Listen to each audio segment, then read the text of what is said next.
ये है मेरे पास बीपीएससी टीचर एग्जाम के सभी क्वेश्चन पेपर। और अगर आप बीपीएससी टीआरई 4 एग्जाम की तैयारी कर रहे हो और आपका सिलेक्शन बीपीएससी टीआरई 1, टीआरई 2 और टीआरई 3 में नहीं हुआ, तो क्या आपने जानने की कोशिश की कि आपका सिलेक्शन क्यों नहीं हुआ? और जिनका सिलेक्शन टीआरई एग्जाम में हो गया, क्या वो केवल पढ़ने में तेज थे या उनके पास पढ़ने की कोई सटीक रणनीति थी, और साथ ही उन्होंने किन बुक्स को फॉलो किया? आज की इस वीडियो में इन सभी चीजों को हम लोग डिटेल्स में समझेंगे, तो वीडियो में इन तक बने रहिए बिना स्किप किए हुए। नमस्कार दोस्तों, welcome to Ajay academy where we simplify your exam preparation. अगर आप बीपीएससी टीआरई 4 प्राइमरी की तैयारी कर रहे हो तो ये वीडियो आपके लिए है। टीआरई 4 प्राइमरी में सिलेक्शन के लिए सबसे पहले हमें समझना होगा एग्जाम का सिलेबस क्या है, किस सब्जेक्ट से कितने प्रश्न पूछे जाते हैं और किस सब्जेक्ट पे ज्यादा फोकस करना है, किस पर कम फोकस करना है, और साथ ही इन सभी सब्जेक्ट को कवर करने के लिए हमें किन बुक्स को पढ़ना पड़ेगा।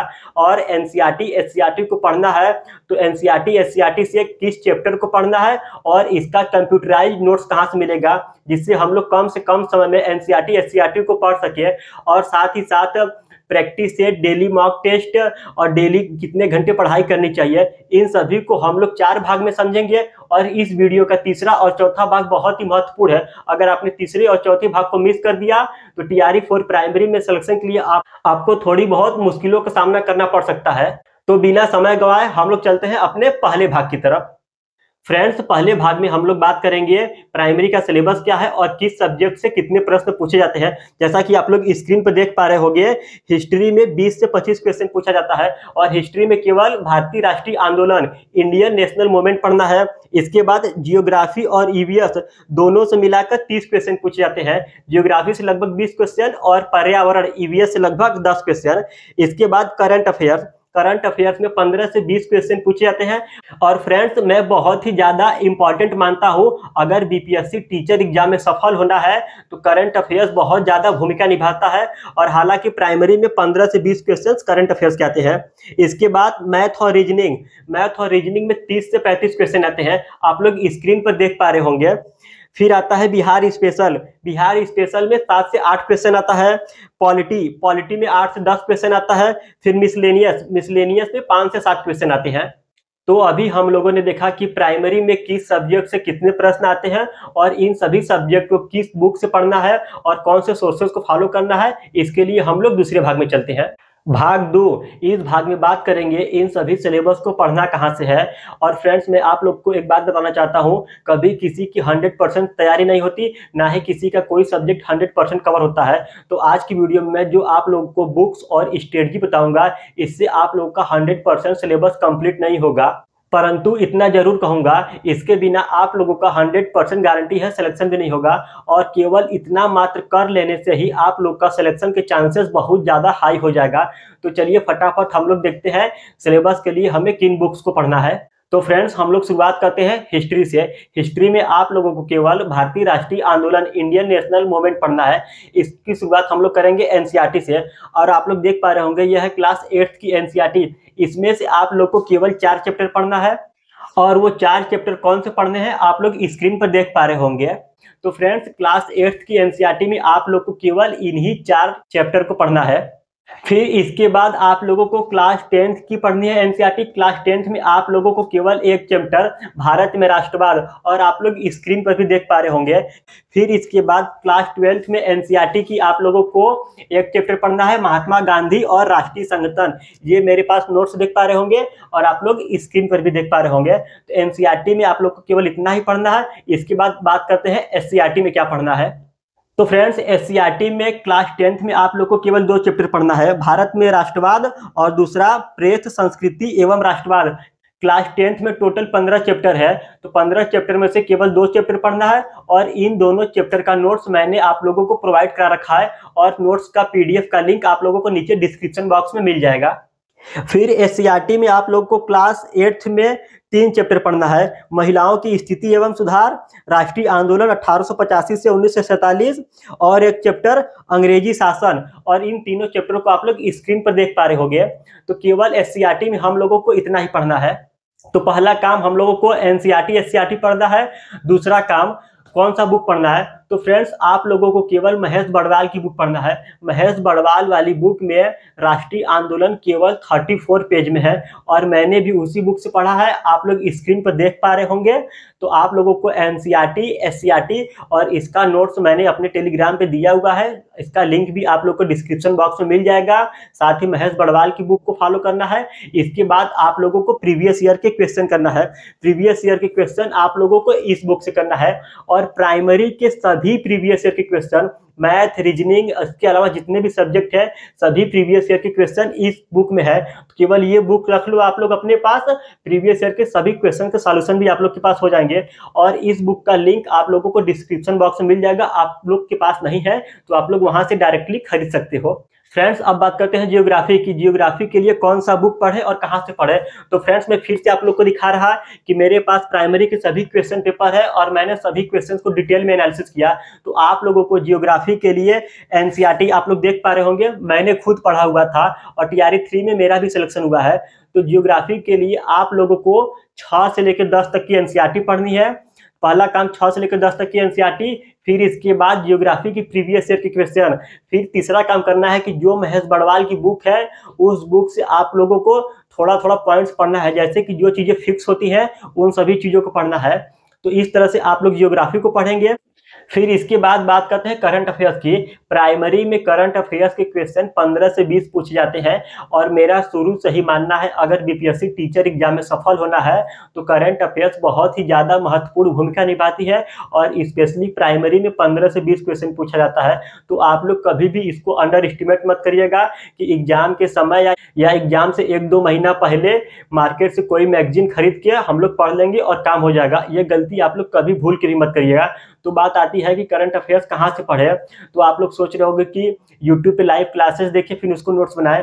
फ्रेंड्स मैं आप लोगों को लाइव क्लास देखने के लिए कभी रिकमेंड नहीं करूंगा, क्योंकि अगर आप लोग लाइव क्लास देख के करंट अफेयर्स को नोट करोगे तो इससे पहली काम क्या है कि नोट करने में बहुत ज़्यादा समय जाता है और 25 से 30 दिनों में आप लोगों की पूरी एक कॉपी करंट अफेयर से भर जाएगी। फिर उन सभी चीज़ों को आप लोग रिवाइज नहीं कर पाओगे। तो फिर बात आती है कि करंट अफेयर्स को हम लोग कैसे पढ़े और कम समय में, और इससे भी ज़्यादा जरूरी है कि जिस सोर्स से पढ़े उससे क्वेश्चन हम लोग का एग्जाम में फंसे। तो इसके लिए मैं फ्रेंड्स फॉलो किया था उत्कर्ष पब्लिकेशन का जो मंथली वाला मैगजीन आता है।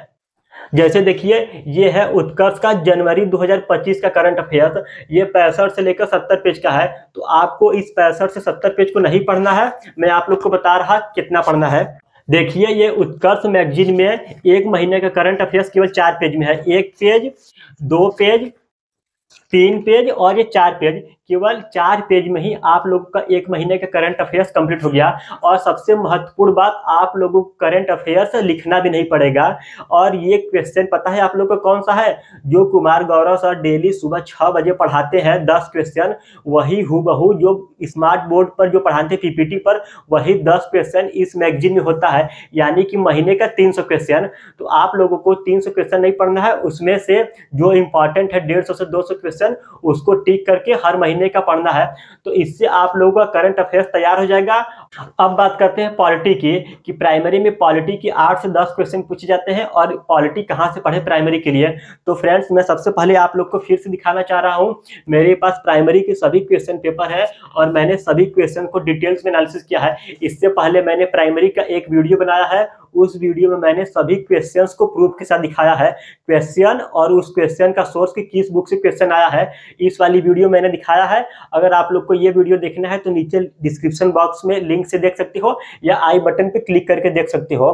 तो फ्रेंड्स मैंने सभी क्वेश्चन को एनालिसिस किया। पॉलिटी के लिए आप लोग एनसीईआरटी, एससीईआरटी मत पढ़िएगा।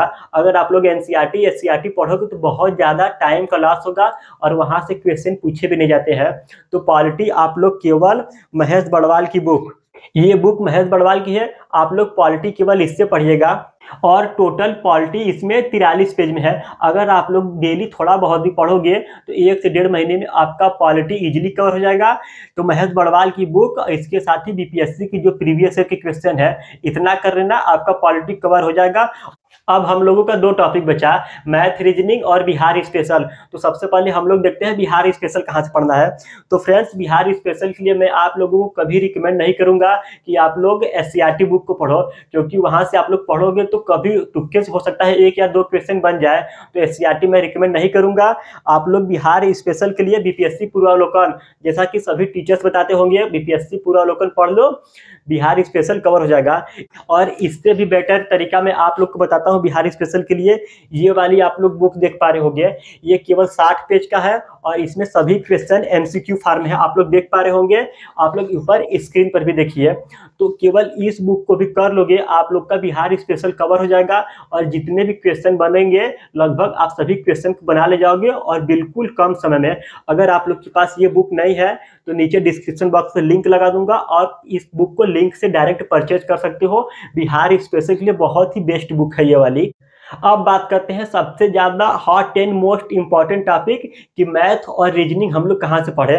तो फ्रेंड्स, प्राइमरी के लिए मैथ आप लोगों को पढ़ना है तो सबसे पहले आप लोग 9 और 10 की एनसीईआरटी पढ़िए। जैसा कि आप लोग देख पा रहे होंगे मेरे पास एनसीईआरटी है, मैंने खुद टीआरई 3 में सिलेक्शन के लिए एनसीईआरटी पढ़ा हुआ था। आप लोग को एनसीईआरटी का बुक और एनसीईआरटी का एग्जाम्पलर दोनों पढ़ना है। इसके बाद आप लोगों को प्रीवियस ईयर सभी क्वेश्चन करना है। टीआरई एग्जाम में जितने भी मैथ के क्वेश्चन है सभी प्रीवियस ईयर क्वेश्चन करना है। ये 2 काम हो गया, मैथ के लिए एनसीईआरटी, प्रीवियस ईयर क्वेश्चन।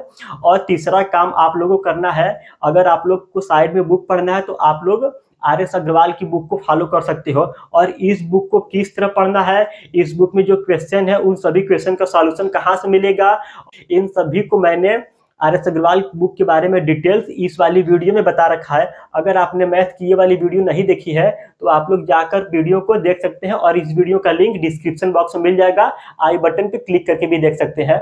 तो फ्रेंड्स, मैथ के लिए आप लोगों को 9-10 की NCERT with exemplar, previous year question paper और आर.एस. अग्रवाल की बुक को फॉलो कर सकते हो। और मोस्ट इंपॉर्टेंट, इस बुक को किस तरह पढ़ना है मैंने उस वाली वीडियो में एकदम स्मार्ट अप्रोच के साथ बता रखा है। अब बात आती है भाग 3 की।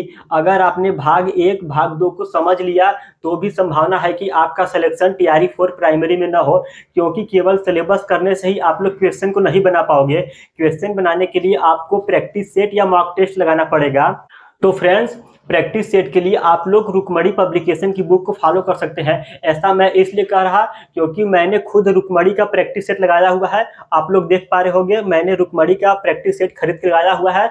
और मैं ऐसा इसलिए कह रहा क्योंकि जो रुकमणी का प्रैक्टिस सेट होता है इसमें बहुत ज़्यादा क्वेश्चन एनसीईआरटी, एससीईआरटी से डायरेक्ट उठाए हुए होते हैं और प्रीवियस ईयर के क्वेश्चन को डाला हुआ होता है। अब बात आती है कि प्रैक्टिस सेट लगाना कब से शुरू करें।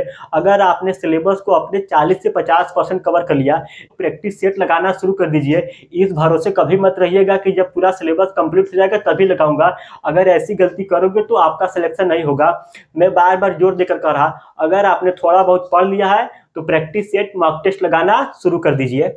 अब बात आती है भाग 4 की। अगर आप लोगों ने भाग 3 को भी समझ लिया तो भी संभावना है कि आपका सिलेक्शन टीआरई 4 प्राइमरी में ना हो। ऐसा मैं किस लिए कह रहा, आप लोग ध्यान से सुनिएगा, एकदम ध्यान से बिल्कुल। देखिए फ्रेंड्स, आपने सिलेबस को भी कवर कर लिया, प्रैक्टिस सेट, मॉक टेस्ट कहाँ से लगाना है इसको भी समझ लिया। तो फ्रेंड्स, अब बात आती है टाइम मैनेजमेंट की। जब तक आप अपने टाइम को मैनेज नहीं करोगे आपकी प्रिपरेशन अच्छे से नहीं होगी। जैसे कि आप पूरे सिलेबस और प्रैक्टिस सेट को 6 महीने में भी कर सकते हो और कोई करने वाला 3 महीने में भी कर सकता है। तो सबसे महत्वपूर्ण बात है कि हम लोग अपने टाइम को कैसे मैनेज करें।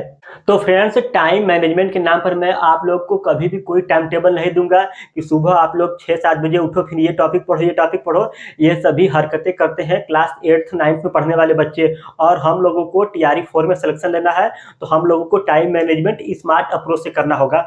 जैसे आप लोग फुल टाइम स्टूडेंट हो तो टारगेट बनाओ, हमको एक हफ्ते में 50 घंटे पढ़ना है। और एक हफ्ते में 7 दिन कोई पढ़ाई नहीं करता।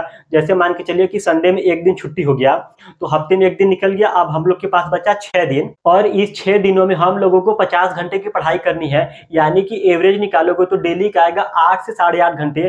तो फिर बात आती है कि कोई डेली 8 घंटे नहीं पढ़ पाएगा क्योंकि किसी दिन कोई काम है, कहीं जाना है, कोई घर का काम है, और किसी दिन आप बिल्कुल फ्री हो तो डेली आप 8 घंटे की पढ़ाई नहीं कर पाओगे। जैसे मान के चलिए कि आप हफ्ते में 3 दिन फ्री थे, 3 दिन आपने 10 घंटे की पढ़ाई कर ली तो 30 दिनों में आपका 30 घंटे का पढ़ाई हो गया। बाकी 3 दिनों में आपको केवल 20 घंटे पढ़ना है।